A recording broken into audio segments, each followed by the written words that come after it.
Hello student, welcome to knowledge academy. Knowledge একাডেমিতে তোমাদের সবাইকে স্বাগত। আমি সাগ্নিক সুন্দর, তোমাদের বন্ধু ও লাইভ কোচ।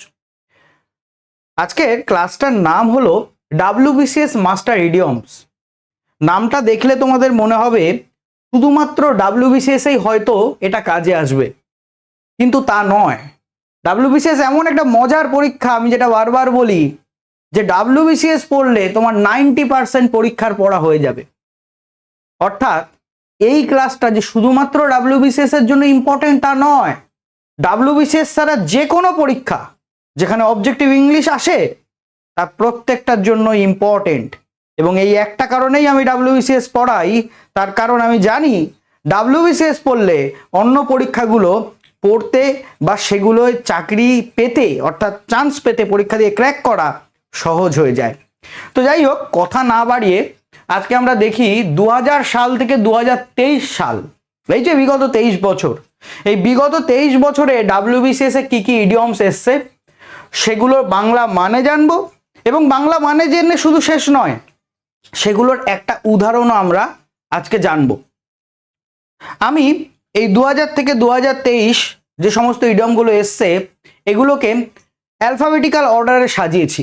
অর্থাৎ এ দিয়ে কি কি ইডিয়মস এসছে, বি দিয়ে কি কি ইডিয়মস এসছে, সি দিয়ে কি কি ইডিয়মস এসছে, এইভাবে জেড অবধি সাজিয়েছি।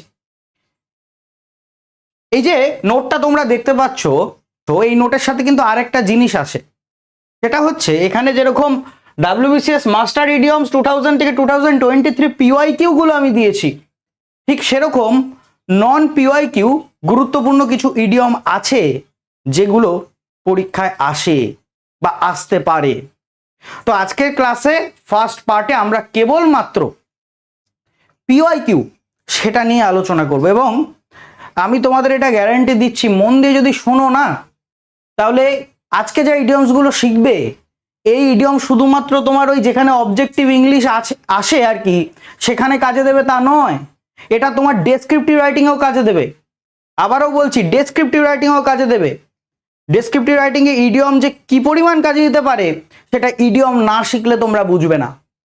একটা ইডিয়ম, একটা সিম্পল সেন্টেন্স তোমার লেখার মানকে অনেক উন্নত করে দিতে পারে। তোমার লেখাকে মনোটোনাস বানায় না, তোমার লেখাকে ভেরিয়েবল বানায়। আমি আবারও বলছি, বারবার এই কথাটাকে ফোকাস করতে বলছি, ডাব্লিউবিসিএস এর যেটা পড়া এটা কিন্তু সব পরীক্ষায় কাজে লাগে। এই যে ইডিয়ম শিখছো, অবজেক্টিভে যেখানে যেমন কাজে লাগবে, ঠিক সেরকম ভাবে যেখানে ডেসক্রিপটিভ রাইটিং আছে, সে পিএসসি ক্লার্কশিপ বলো, মিসলেনিয়াস বলো, যাই থাকুক না কেন, অন্য যে কোনো পরীক্ষা সেখানে তোমার কাজে লাগবে। মন দিয়ে ক্লাসটা শোনো, ইংলিশ অনেকটা ডেভেলপ হবে তোমাদের। প্রথমে দেখবো এ দিয়ে কি কি ইডিয়ম আছে। সবার প্রথমে যেটা, সেটা হচ্ছে a bolt from the blue. A bolt from the blue, bolt মানে বিদ্যুৎ, তাহলে নীল আকাশ থেকে একটা বিদ্যুৎ, এটা মানে কিছুই না। এটা মানে হচ্ছে অপ্রত্যাশিত একটা বিপদ, আনএক্সপেক্টেড একটা ঘটনা, আনএক্সপেক্টেড একটা ডেঞ্জার বা আনএক্সপেক্টেড একটা ইভেন্ট। আকাশ পরিষ্কার আছে, নীল আকাশ মানে পরিষ্কার আকাশ, হঠাৎ করে বিদ্যুৎ পড়লো, হঠাৎ করে বজ্রপাত হলো। দেখো কত সহজ বাক্য। দেখি, his sudden resignation was a bolt from the blue for the company. মানে কি?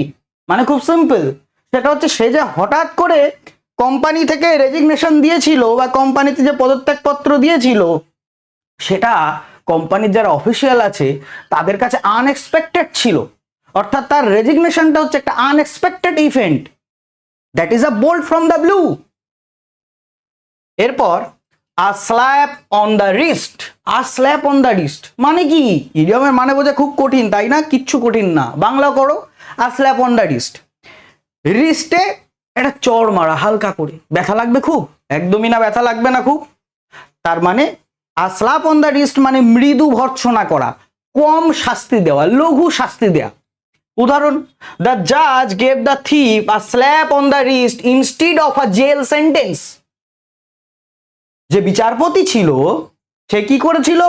সে ওই চোরটাকে জেল সেন্টেন্সের বদলে একটা লঘু শাস্তি দিয়েছিল, আ স্ল্যাপ অন দ্য রিস্ট দিয়েছিল।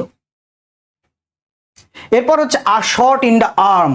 আ শট ইন দ্য আর্ম এটা কোত্থেকে এসছে জানো? যারা ড্রাগের নেশা করে তারা সাধারণত হাই ভ্যালু যে সমস্ত ড্রাগ আছে সেগুলো ইঞ্জেকশনের মাধ্যমে আর্মে পুশ করে। তো আ শট ইন দ্য আর্ম মানে ঠিক তাই, অর্থাৎ ড্রাগের নেশা করলে কি হয়, ড্রাগ অ্যাডিকটিভ যারা হয় তারা কেন ড্রাগ অ্যাডিকটিভ হয়, কারণ তারা মনে করে ড্রাগ নাকি তাদেরকে উৎসাহ বা উদ্দীপনা যোগায়, এনকারেজ করে। ঠিক একইভাবে a shot in the arm মানে উৎসাহ বা উদ্দীপনা যোগানো। উদাহরণ, the new loan was a shot in the arm for his dying business. তার বিজনেসটা মরতে বসেছে, নতুন যে লোনটা পেয়েছে সেটা তার এই মৃতপ্রায় বিজনেসকে, ব্যবসাকে জাগিয়ে তুলছে। আ shot in the arm. At daggers ড্রন, daggers মানে ছুরি বা তলোয়ার, অনেকে তরোয়াল ভুলে থাকে। তো অ্যাট ড্যাগার্স ড্রন, দুটো ছুরি মুখোমুখি আছে। কখন দুটো ছুরি মুখোমুখি থাকে, যখন দুজনের মধ্যে মারাত্মক শত্রুতা থাকে। তো অ্যাট ড্যাগার্স ড্রন মানেও তাই, চরম শত্রুতা বা সাপে নেউলে সম্পর্ক, সাপ আর বেজির যে সম্পর্ক সেই সম্পর্ক। উদাহরণ, the two brothers are at daggers drawn over the property dispute. সম্পত্তির বিবাদ নিয়ে দুটো ভাইয়ের মধ্যে এখন চরম শত্রুতার সম্পর্ক, সাপে নেউলের সম্পর্ক। অ্যাট সিক্সেস অ্যান্ড সেভেন্স, 6-7 হয়ে থাকা মানে কি, বিশৃঙ্খল অবস্থা, এলোমেলো অগোছালো হয়ে থাকা। At sixes and sevens. উদাহরণ, আফটার দ্য পার্টি, পার্টি শেষ হওয়ার পর, the house was at sixes and sevens, অর্থাৎ ঘরের অবস্থা এলোমেলো ছিল, অগোছালো ছিল, বিশৃঙ্খলাপূর্ণ ছিল। At sixes and sevens.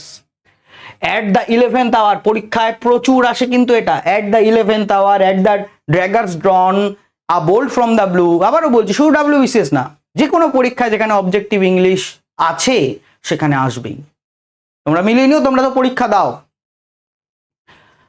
At the 11th hour মানে একদম শেষ মুহূর্তে, at the last moment. He submitted his application form at the 11th hour. সে তার অ্যাপ্লিকেশন ফর্ম জমা করেছিল একদম শেষ মুহূর্তে। এবার আমরা দেখব বি দিয়ে কিছু গুরুত্বপূর্ণ ইডিয়মস, যেগুলো 2000 সাল থেকে 2023 মধ্যে WBCS এসছে। Beside the point. Beside the point মানে আলটিমেটলি পয়েন্টের বাইরে, অর্থাৎ অপ্রাসঙ্গিক কথা, ইরেলেভেন্ট কথা বা ইরেলেভেন্ট কোনো কিছু। উদাহরণ, your argument is beside the point, we are discussing a different issue. তুমি যেটা বলছো, তোমার যে মত, সেটা আলটিমেটলি এই পয়েন্টের সাথে যাই না। আমরা একটা অন্য ইস্যু নিয়ে আলোচনা করছি, তুমি যে পয়েন্টটা দিয়েছো সেই পয়েন্টটা ওই ইস্যুর সাথে মিলছেই না আমরা যেটা নিয়ে আলোচনা করছি। এরপরে blow one's own trumpet. Blow one's own trumpet, নিজের ঢাক নিজে পেটানো, আত্মপ্রশংসা করা। ব্লো বাজানো, নিজের ঢাক নিজে। উদাহরণ, nobody likes him because he always blows his own trumpet. কেউ তাকে পছন্দ করে না কারণ সে সবসময় তার নিজের আত্মপ্রশংসা করে বা নিজের ঢাক নিজে বাজায়। এই দোষ আমার ছিল যখন প্রথম পড়াতাম। তারপর বুঝেছি মানুষ জীবনে যত ম্যাচিওর হয় তত কম কথা বলে, তত নিজের ঢাক নিজে কম পেটায়, অন্তত সর্বসমক্ষে। মানে সে যখন নিজের সাথে কথা বলে তখন হয়তো সে নিজের প্রশংসা করতেই পারে, কিন্তু সর্বসমক্ষে যে যত নিজের প্রশংসা কম করে সে তত সাকসেসফুল মানুষ। এটা জীবনে এতদূর এই 8 বছর ধরে WBCS পড়িয়ে তারপর বুঝেছি। খুব হাসি লাগে যখন দেখি উঠতি কিছু মানুষজন সারাক্ষণ নিজের প্রশংসা করে যাচ্ছে। আমি বেস্ট টিচার, আমি সেরা জানি। আমি সবসময় বলি আমি বেস্ট টিচার নই। তোমরা বিচার করো, তোমাদের যদি মনে হয় যে আমি ভালো পড়াই, এটা তোমার কাজে লাগবে, তাহলে সেটা তোমার পক্ষে হেল্পফুল বা তুমি পড়বে। বেস্ট টিচার হয়ে হবেটা কি? বেস্ট টিচার হয়ে কি তুমি চাকরি পাবে? তা তো নয়। তো যাই হোক, by dint of. By dint of মানে হচ্ছে কোনো কিছুর বদৌলতে বা কোনো কিছুর প্রভাবে, কোনো কিছুর বদৌলতে বা কোনো কিছুর প্রভাবে। উদাহরণ, he succeeded by dint of hard work and perseverance. এটাই হচ্ছে আসল কথা। সে সফল হয়েছিল কেন? কঠোর পরিশ্রম শুধু করে তা নয়, কঠোর পরিশ্রমের সাথে ধৈর্যও ছিল তার।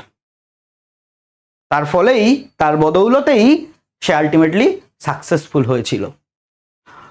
By hook or by crook, পরীক্ষায় প্রচুর আসে, by hook or by crook, যেন তেন প্রকারেণ, যে কোনো ভাবে। উদাহরণ, I must finish this project by tomorrow by hook or by crook, আমার অবশ্যই কালকের মধ্যে এই প্রজেক্টটা শেষ করতে হবে যেভাবেই হোক না কেন। এরপর হচ্ছে C, call in question. Call in question, সন্দেহ প্রকাশ করা, চ্যালেঞ্জ করা। উদাহরণ, no one can call in question his honesty, কেউ তার সততাকে প্রশ্ন করতে পারবে না, কেউ তার সততাকে সন্দেহ করতে পারবে না। এরপরে হচ্ছে কোল্ড শোল্ডার। কোল্ড শোল্ডার মানে এড়িয়ে চলা বা অবজ্ঞা করা, ইগনোর করা, মানে হচ্ছে ঠান্ডা কাঁধ দেখানো আর কি। উদাহরণ, I asked for help but C gave me the cold shoulder, আমি তার কাছে সাহায্য চেয়েছিলাম কিন্তু সে আমাকে উপেক্ষা করেছিল বা অবজ্ঞা করেছিল। এরপরে come to the fore. Fore মানে হচ্ছে সামনে, FORE, ফোর মানে সামনে। তাহলে কাম টু দ্য ফোর মানে প্রাধান্য পাওয়া বা সামনে আসা। The problem of pollution has come to the fore recently, সম্প্রতি আমাদের যে দূষণের সমস্যা সেটা প্রাধান্য পেয়েছে বা সেটা সামনে এসেছে। এরপর ডি দিয়ে dance attendance on someone. Dance attendance একটা মজা, পরীক্ষায় প্রচুর আসে। ড্যান্স অ্যাটেন্ডেন্স মানে হচ্ছে হুজুর হুজুর করা কিংবা তোষামত করা, বাংলায় বলি তেল মারা। Example, he expects his subordinates to dance attendance on him all day. সে আশা করে যে তার যারা অধস্তন আছে তার কর্মক্ষেত্রে বা অন্য কোথাও, তারা সবসময় তাকে তোষামত করে চলবে। ডার্ক হর্স খুব গুরুত্বপূর্ণ। ডার্ক হর্স মানে কি, যে ব্যক্তি অপ্রত্যাশিতভাবে জিতে যায়। A bolt from the blue মানে অপ্রত্যাশিত বিপদ, আনএক্সপেক্টেড ডেঞ্জার। ডার্ক হর্স মানে এমন একটা ঘোড়া যে নাকি অপ্রত্যাশিতভাবে জিতে গেছে, কেউ আশাই করতে পারেনি সে জিতে যাবে। In the election the independent candidate prove two be a dark horse. ইলেকশনে যে স্বাধীন ক্যান্ডিডেটটা ছিল সে আলটিমেটলি অপ্রত্যাশিতভাবে ভোটে জিতে গেছে, কেউ আশাই করতে পারেনি সে জিতে যাবে। এরপর এফ দিয়ে আমরা দেখব ফ্লাই বাই নাইট, খুব গুরুত্বপূর্ণ। ফ্লাই বাই নাইট মানে রাত্রি হওয়ার পর সে পালিয়ে যায়, রাত্রিবেলাটাই থাকবে তারপর সে পালিয়ে যাবে। অর্থাৎ মানে কি, মানে হচ্ছে খুব ঠুনকো, অস্থিতিশীল, অবিশ্বস্ত, যারা দ্রুত টাকা কামিয়ে উধাও হতে চায়। Do not invest in that fly by night company. সেই সমস্ত কোম্পানিতে ইনভেস্ট করো না যে সমস্ত কোম্পানি নাকি ফ্লাই বাই নাইট, অর্থাৎ দ্রুত উধাও হয়ে যাবে। এরপর হচ্ছে for a consideration. For a consideration এটা মানে বিনিময়, কিন্তু কিসের বিনিময়, উজ্জ্ব আছে, টাকার বিনিময়ে। হি agreed to do the job for a consideration, অর্থাৎ সে কাজটা করতে রাজি হয়েছিল কিছুর বিনিময়, টাকার বিনিময়ে। এরপর জি দিয়ে গেট বাই বা মেক বোথ এন্ডস মিট, পরীক্ষায় প্রচুর আসে এটা, যেগুলো ইম্পর্টেন্ট বলছি পরীক্ষায় কিন্তু বারবার আসে, যারা এক্সপিরিয়েন্স ক্যান্ডিডেট আছো তারা জানো। মেক বোথ এন্ডস মিট, দিন গুজরান করা, দিন চালানো। With his low salary, with his low salary it is hard to make both ends meet, তার কম স্যালারিতে তার পক্ষে কঠিন তার দৈনন্দিন জীবনযাপন চালানো। গিফট অফ দ্য গ্যাপ এটা সবাই জানো, বাগ্মিতা। গিফট অফ দ্য গ্যাপ মানে হচ্ছে বাগ্মিতা, সুন্দর করে বা গুছিয়ে কথা বলার ক্ষমতা। আর lawyer needs the gift of the gab to win cases. একজন উকিলের কি প্রয়োজন, উকিলের প্রয়োজন খুব সুন্দর করে কথা বলার ক্ষমতা, তার কারণ তার কেস জিততে গেলে তার ডিবেট করতে হয়, আমরা সবাই জানি। এরপর হচ্ছে give a dog a bad name. এর মানে খুব মজার, একটা কুকুরকে তুমি যদি কোনো একটা বাজে নাম দাও প্রথমে, তারপরে তুমি যদি তাকে ভালো নামে ডাকো, সে কি সাড়া দেবে? সে কিন্তু সাড়া দেবে না, সে তার বাজে নামটাতেই সাড়া দেবে। যতই ভালো নাম দাও না কেন পরবর্তীকালে সে কিন্তু সাড়া দেবে না। তো এইখান থেকেই give a dog a bad name মানে কারো একবার বদনাম হলে তা ঘুচানো খুব কঠিন। It is hard to get a job once you give a dog a bad name. যদি তোমার কখনো বদনাম হয় তাহলে তোমার পক্ষে খুব কঠিন হবে বা খুব কঠিন হয় কাজ পাওয়া, চাকরি পাওয়া। Give a piece of mind, এখানে পিস বানান PIECE, পরীক্ষায় প্রচুর আসে এবং এটা গুলিয়ে যায় বেশি স্টুডেন্টদের, আমার তো গোলাতো। PIECE, পিস, গিভ আপ কি পিস অফ মাইন্ড মানে হচ্ছে বকুনি দেওয়া, কড়া কথা শোনানো, মাথায় রাখবে। I was so angry that I gave him a piece of my mind, আমি এতটাই রেগে গেছিলাম যে আমি তাকে বকুনি দিয়েছিলাম, কড়া কথা শুনিয়েছিলাম। এরপর হচ্ছে go to the dogs, go to the dogs মানে যাও ওই কুকুরদের দলে ভিড়ে যাও, অর্থাৎ গোল্লায় যাও বা ধ্বংস হয়ে যাও। Without discipline the institution is going to the dogs. এরপর যেটা আছে পরীক্ষায় প্রচুর আসে, গুড সামারিটান। গুড সামারিটান মানে হচ্ছে নিঃস্বার্থভাবে পরোপকার করে যে, অল্ট্রুইস্ট মানে সবার মঙ্গল চায় যে, গুড সামারিটান মানে নিঃস্বার্থভাবে পরোপকার করে যে। ম্যান ইন দ্য স্ট্রিট মানে হচ্ছে সাধারণ মানুষ। তো যাই হোক, গুড সামারিটান না, good Samaritan took the injured man to the hospital, একজন নিঃস্বার্থ পরোপকারী ব্যক্তি হসপিটালে নিয়ে গেছিল ইনজুর্ড ম্যানকে বা আহত ব্যক্তিকে। এরপর হচ্ছে এইচ দিয়ে hand and glove. Hand and glove মানে কি, হাতের সাথে গ্লাভের যে সম্পর্ক, অত্যন্ত ঘনিষ্ঠ সম্পর্ক, যোগ সাজোজ। The police and the smugglers were working hand and glove, অর্থাৎ পুলিশ এবং যারা স্মাগলার আছে, ছিনতাইকারী, তারা মানে তাদের মধ্যে অত্যন্ত যোগ সাজোজ আছে, অত্যন্ত ঘনিষ্ঠ সম্পর্ক আছে। হচ্ছে হবসনস চয়েস, খুব গুরুত্বপূর্ণ। হবসনস চয়েস মানে যা দেয়া হয়েছে সেটাই তোমার একমাত্র উপায়, বা সেটা মেনে নেওয়া ছাড়া তোমার কোনো উপায় নেই। It was Hobson's choice, take the job or remain unemployed. এটা তোমার কাছে একটা হবসন চয়েসের মতো, হয় জবটা নাও নইলে তুমি বেকার থাকো। এরপর হচ্ছে hold a candle to. Hold a candle to মানে কারোর সাথে তুলনার যোগ্য হওয়া, সাধারণভাবে নেগেটিভ সেন্সে ব্যবহৃত হয়, নট দিয়ে ব্যবহৃত হয়। উদাহরণ দেখো, স্পষ্ট হয়ে যাবে। As a singer she can't hold a candle to her mother. as a singer অর্থাৎ তার মা যত ভালো গান গাইতো সে তত ভালো গান গাইতে পারে না, তাকে তুলনা করা যায় না তার মায়ের গান গাওয়ার সাথে বা একজন গায়কী হিসাবে। এরপর হচ্ছে হোল্ড ফায়ার। হোল্ড ফায়ার, দাঁড়াও দাঁড়াও, একটু পরে আগুন জ্বালাবে, অর্থাৎ কোনো কাজ করতে একটু ডিলে করা বা অপেক্ষা করা। Let's hold fire until we get more information, তারাও একটু অপেক্ষা করো যতক্ষণ না আমরা পুরো ইনফরমেশনটা পাচ্ছি বা আরেকটু বেশি ইনফরমেশনটা পাচ্ছি। হোলিয়ার দেন দাও। হোলিয়ার দেন দাও মানে বক, ধার্মিক, নিজেকে যে অত্যন্ত নীতিবান মনে করে, এইদিকে তার ভিতরটা শূন্য, কোনো নীতি আদর্শ নেই। আই ডিসলাইক হিজ হলিয়ার দেন দাও অ্যাটিটিউড টুয়ার্ডস দ্য পিওর। এরপর হচ্ছে আই দিয়ে ইনাফিক্স, খুব গুরুত্বপূর্ণ, গুলিয়ে যায়। ইনাফিক্স মানে হচ্ছে উভয় সংকট বা মুশকিলে পড়া। I lost my wallet and now I am in a fix, প্রচুর কাজে লাগে ডেসক্রিপটিভ রাইটিং এগুলো। আমি আমার ওয়ালেটটা হারিয়ে ফেলেছি এবং এখন আমি উভয় সংকটে পড়েছি বা খুব মুশকিলে পড়েছি। ইন আ নাটসেল, এটা তোমরা সবাই জানো। ইন আ নাটসেল মানে সংক্ষেপে। Tell me the story in a nutshell, আমাকে গল্পটা বলো একটু সংক্ষেপে। ইন ক্যারেক্টার, ইন ক্যারেক্টার মানে যে আমার ক্যারেক্টারের সাথে যায়, মানানসই, স্বভাব সিদ্ধ। His rude behaviour was quite in character with his personality, সে যে রেগে যায় তার যে বিহেভিয়ারটা অনেক রিউড, সেটা তার পার্সোনালিটির সাথে খাপ খায়, মানানসই, স্বভাব সিদ্ধ। ইন ফাইন, ইন ফাইন উপসংহার বা পরিশেষে, in the end. In fine he refuse to help us. Ultimately, in fine মানে হচ্ছে আলটিমেটলি, আলটিমেটলি সে আমাদেরকে হেল্প করবে না বলে জানিয়ে ছিল বা সে হেল্প করার প্রত্যাখ্যান করেছিল। ইন হট ওয়াটার, গরম জলের মধ্যে কেউ যদি পড়ে তার কি হবে, ভীষণ বিপদে পড়া বা ভীষণ সমস্যায় পড়া। He is in hot water for cheating in the exam. এরপর হচ্ছে ইন দ্য ব্ল্যাক, এটাও গুরুত্বপূর্ণ, গুলিয়ে যায়। ইন দ্য ব্ল্যাক মানে হচ্ছে লাভজনক অবস্থা, আর্থিকভাবে সচ্ছল যে। After years of loss the company is finally in the black, অনেক বছর ক্ষতির পর আলটিমেটলি কোম্পানিটা কিছুটা লাভজনক অবস্থায় এসছে। এরপর হচ্ছে ইনস অ্যান্ড আউটস, খুব গুরুত্বপূর্ণ, প্রচুর কাজে আসে রাইটিং এ। ইনস অ্যান্ড আউটস মানে হচ্ছে খুঁটিনাটি সমস্ত বিষয়। All the infos, all the details with negatives and positives.